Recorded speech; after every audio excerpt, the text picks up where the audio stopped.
اور دوسری چیز ان کو نماز کا حکم دے۔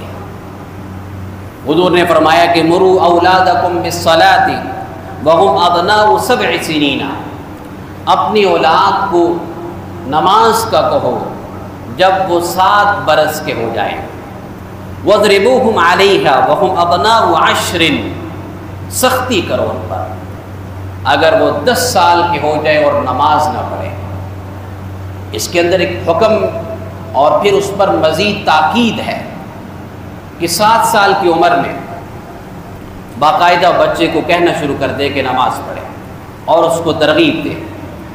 اور پھر یہ ہے کہ اگر 10 سال میں بھی جا کر آپ کے 3 سال کی محنت اور سمجھانے کے باوجود بھی اگر نماز میں نہیں آ رہا تو حضور فرماتے کہ وَاضْرِبُوهُمْ عَلَيْهَا، اس پر سختی کرو۔ ہمیں نماز کے حوالے سے، سختی کے حوالے سے لوگ کبھی کہہ رہے ہوتے ہیں کہ یہ کیسی بات ہے، حالانکہ 10 سال کی عمر میں بچہ اگر سکول نہ جا رہا ہو، چلیں زیادہ سختی نہ کریں، جتنی سختی ہم سکول کے معاملے میں کرتے ہیں اتنی ہی کریں۔ اس کے لیے اگر مار کے علاوہ کوئی اور حربہ ہم استعمال کر سکتے ہیں تو سکول کے معاملے میں تو ہم کرتے ہی ہیں نا، چلے اتنا ہی کر لیں کہ جتنا سکول کی اہمیت ہمارے دلوں میں ہے اتنی ہی اہمیت نماز کی ہم دل میں رکھتے ہوئے بچے پر اتنی ہی سختی کریں جتنی سکول میں کرتے ہیں، تو انشاءاللہ وہ بچہ نمازی بن جائے گا۔ لیکن بچہ ہفتے کے دوران چھٹی نہیں کر سکتے، 1000 بہانے کرے کہ نیند آ رہی ہے، طبیعت خراب نہیں ہے، پھر بھی اس کو اٹھا کر گاڑی میں ڈال کر سکول کے باہر چھوڑ کر آتے ہیں۔ اس کا مطلب کیا ہے؟ اس کا مطلب بچہ بھی یہ سمجھتا ہے کہ یہ وہ کام ہے کہ جس کی کوئی اہمیت ہے، اور نماز کے حوالے سے 1-2 مرتبہ کہہ دیا اور پھر اس کے بعد بس ہم نے کہہ دی۔ جہاں وہاں سکول کے معاملے میں ہم کہنے پر اکتفا نہیں کرتے بلکہ ہر ممکن کوشش کرتے ہیں،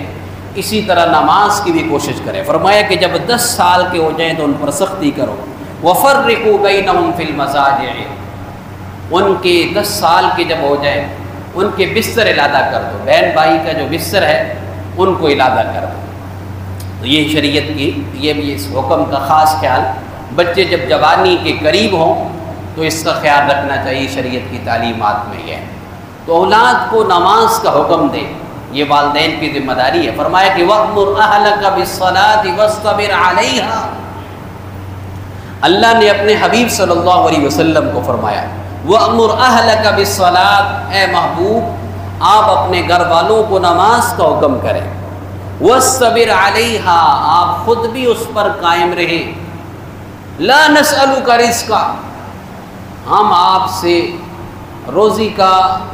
سوال نہیں کرتے، روزی کے بارے میں آپ سے نہیں پوچھیں گے، نحن نرزقک، ہم آپ کو روزی عطا کریں گے، والعاقبۃ للتقوی، اچھا انجام تقوی والوں کے لیے ہے۔ یہاں پر جو روزی روٹی کی فکر جو والدین کو فطرتاً ظاہرہ ہوتی ہے ان کی ذمہ داری بھی ہے، لیکن اللہ رب العزت نے اس سے پہلے نماز کی فکر کا حکم دیا کہ والدین کی سب سے پہلی ذمہ داری یہ ہے کہ اولاد کی نماز کی فکر کریں۔ فرمایا کہ لا نسألک رزقا، ہم آپ سے رزق کے بارے میں، روزی کے بارے میں نہیں پوچھیں گے، ہم یہ پوچھیں گے کہ آپ نے اپنے گھر والوں کو نماز کا کہا یا نہیں کہا۔ تو نماز کا حکم، اور ایک یہ ہے کہ ہم نماز کا حکم دیں، بچوں کو کہیں کہ پڑھیں اور خود سوئے رہے۔ اگر ایک باپ گھر میں بیٹھے ہوئے ٹیلی ویژن دیکھ رہا ہے، ماں دیکھ رہی ہے، بچے سے کہتی کہ جاؤ بیٹا نماز پڑھو، اور اس پر سختی بھی کرے، تو بچہ یہ سوچے گا نا یہ کیسی نماز ہے جو میرے اوپر تو فرض ہے، ابا کے اوپر فرض نہیں ہے، یہ کیسی نماز ہے کہ جو مجھے تو پڑھنی ہے میری ماں کو نہیں پڑھنی۔ اب ظاہر عملی طور پر جب ہم نماز کا گھر میں اہتمام کریں گے کہ جو ہی نماز ہو، اگر ہم یہ چاہتے ہیں کہ ہمارے گھر میں ماحول نماز کا بنے، اس کے لیے اس کا اہتمام کر لیں۔ جیسے ہی اذان ہو جائے، جیسے ہی اذان، گھر میں سارے کام روک دیے جائیں، سب لوگ رک جائیں، اور تاکہ چھوٹے بچوں کو بھی پتہ چلے کہ اب اذان ہو گئی ہے۔ اب گھر میں ٹیلی ویژن کیوں بند ہو گیا، گھر میں یہ سارے کام کیوں رک گئے؟ بچہ یہ دیکھے گا کہ ادھر اذان ہو گئی، اب سارے وضو کر رہے ہیں تو بچہ بھی ظاہر وضو کر رہا ہوگا، اب ہمارے گھروں میں ماحول اس وجہ سے نہیں بنتا کہ ہم بچے کوئی اپنا ادھر ایک کمرے میں بیٹھا ہوا ہے ہوم ورک کر رہے ہیں، بچی کسی اور کمرے میں بیٹھی ہوئی ہے، ماں کچن میں ہے، باپ کا بھی ایسے ہوتا ہے کہ وہ وضو کر کے فوری طور پر جو مسجد میں نماز پڑھنے والا ہے وہ آ جاتا ہے۔ اب اس کو نہیں پتا کہ گھر میں کسی نے نماز پڑھی یا نہیں پڑھی۔ جب اب نماز کے وقت میں سارے کاموں کو روک دیں گے، گھر میں کچن میں جو کام کر رہے ہیں وہ بھی رک جائیں گے،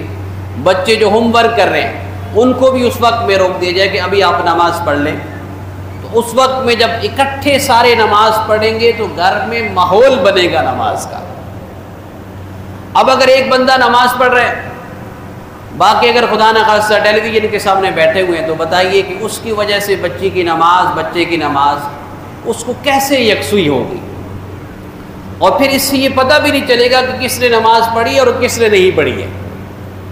تو جب آپ ایک وقت میں جو نماز کا جو وقت ہے، جب اس وقت میں آپ صرف نماز کا ماحول اپنے گھر میں بنائیں گے تو انشاءاللہ اس کی وجہ سے بچوں میں ماحول اچھا ایک اس کا اثر پڑے گا، اور اثر کو لیتے ہوئے وہ نماز کی پابندی کریں گے، وہ یہ سمجھیں گے کہ ایک ایسی چیز ہے کہ جس کی اہمیت ہے۔ اللہ رب العزت نے قرآن پاک میں حضرت لقمان علیہ السلام جو نبی تو نہیں تھے لیکن ولی تو تھے، اور ایسے اللہ نے حکمت عطا فرمائی تھی کہ خود قرآن کہتا ہے کہ وَلَقَدْ آتَيْنَا لُقْمَانَ الْحِكْمَةَ أَنِ اشْكُرْ لِلَّهِ، ہم نے لقمان کو حکمت عطا کی تھی۔ ان حکمت کی باتوں میں جو انہوں نے اپنی اولاد سے جو نصیحتیں کی، اب ظاہر ہے وہ ایسی نصیحتیں اللہ کو اتنی پسند آئیں کہ اللہ رب العزت نے پوری سورہ لقمان ان کے نام سے نازل کی۔ جو انہوں نے نصیحتیں اپنے بیٹے کو کی، اللہ نے ان نصیحتوں کو اپنے قرآن میں ذکر کیا، گویا کہ انتہائی جامع ہے اور اللہ کے ہاں انتہائی پسندیدہ ہیں۔ تب تو اللہ نے ان کو شرف قبولیت عطا کیا نہ کہ رہتی دنیا تک، قیامت تک آنے والا ہر باپ جو اپنی اولاد کی تربیت کرنا چاہے گا، وہ جب قرآن سے پوچھے گا کہ مجھے کیسے نصیحت کرنی چاہیے اولاد کو، تو قرآن حضرت لقمان کی مثال بیان کرے گا کہ ایسے تربیت کرو، ایسے نصیحت کرو جیسے حضرت لقمان نے کی تھی۔ آپ کی نصیحتیں اس میں ذرا تھوڑی تفصیل ہے، انشاءاللہ اس پر غالباً اگلے جمعے پہ پوری بھی بات کر لیں گے، لیکن جو نماز سے متعلق بات ہے اس میں انہوں نے فرمایا کہ یا بنی اقیم الصلاۃ، اے میرے بیٹے نماز قائم کرنا۔ تو آپ کی نصیحتوں میں سے نماز کا بھی حکم ہے کہ میرے بیٹے نماز قائم کرنا، اور جو بندہ نماز کو اپنی پوری آداب کے ساتھ، یکسوئی کے ساتھ ادا کرتا ہے، اللہ فرماتے ہیں کہ ان الصلاۃ تنہی عن الفحشاء والمنکر، نماز بے حیائی اور برے کاموں سے روکتی ہے۔ یہ دوسرا کام ہو گیا جس پر آج بات ہماری ہو گئی کہ پہلا کام اولاد کی تربیت میں ان کو ہمیشہ سچ بولنا سکھانا ہے، اور دوسرا کام نماز کا اہتمام، جو بچہ جو فرد